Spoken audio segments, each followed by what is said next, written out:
Assalamualaikum warahmatullahi wabarakatuh. Perkenalkan, nama saya Nur Fadilah dengan NIM N0112019095 dari Fakultas Farmasi Universitas Hasanuddin. Di sini, saya akan menjelaskan bagaimana cara membuat koleksi spesimen tumbuhan yang ditujukan untuk Simplicia.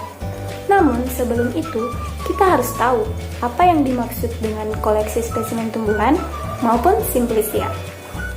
Koleksi spesimen tumbuhan merupakan kegiatan pengambilan bahan dari tanaman, baik itu berupa daun, batang, akar, kulit batang, bunga, buah, dan biji yang nantinya akan dijadikan sebagai herbarium.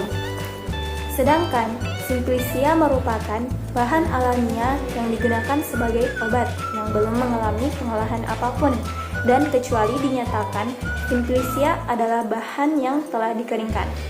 Terdapat 3 jenis Simplicia. Yang pertama, Simplicia nabati, yaitu Simplicia yang berasal dari tumbuhan. Yang kedua, Simplicia hewani yang berasal dari hewan. Dan yang terakhir, Simplicia mineral. Selanjutnya kita beralih ke tahap-tahap pembuatan koleksi spesimen yang ditujukan untuk Simplicia.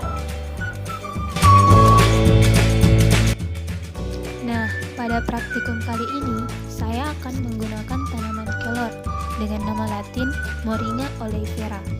Tahapan pertama yaitu pengumpulan bahan baku. Bagian tanaman yang akan saya gunakan hanya bagian daunnya saja. Tahapan selanjutnya yaitu sortasi basah. Sortasi basah bertujuan untuk memisahkan bahan-bahan asing ataupun kotoran-kotoran lain dari bahan Simplicia, misalnya tanah, kerikil, serangga, dan batang yang bisa saja tercampur dengan daun kelor. Selain itu, kita hanya perlu mengambil daun yang berwarna hijau muda maupun hijau tua. Pisahkan daun yang sudah berwarna kuning atau kecoklatan, atau bagian lain dari tanaman yang tidak digunakan. Setelah disortir, bahan harus segera dicuci sampai bersih. Gunakan air mengalir untuk menghilangkan kotoran dan mengurangi mikroba-mikroba yang menempel pada bahan.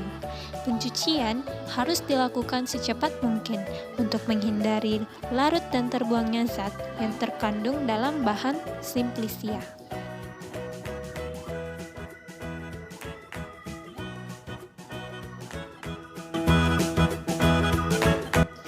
Tahap yang keempat adalah pengeringan.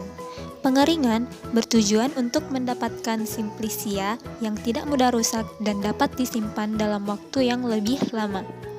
Dengan menurunkan kadar air, bahan tidak akan mudah ditumbuhi jamur dan bakteri.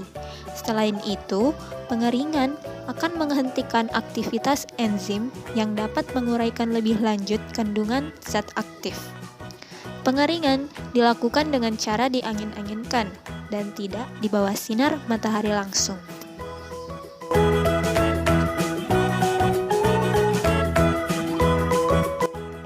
Nah, tahapan selanjutnya atau tahapan kelima yaitu sortasi kering. Setelah pengeringan, perlu dilakukan sortasi kering dengan tujuan untuk benar-benar menjamin Simplicia apakah sudah bebas dari bahan-bahan asing dan kotoran yang masih tertinggal ataupun melekat.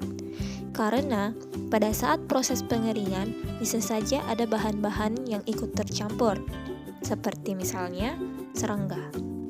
Tahap sortasi kering sama saja dengan tahap sortasi basah, yaitu dilakukan secara mekanik atau dengan menggunakan tangan.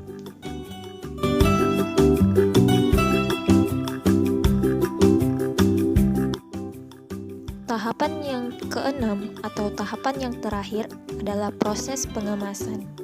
Di sini, saya menggunakan plastik klip untuk mengemas bahan yang telah disortasi kering tadi.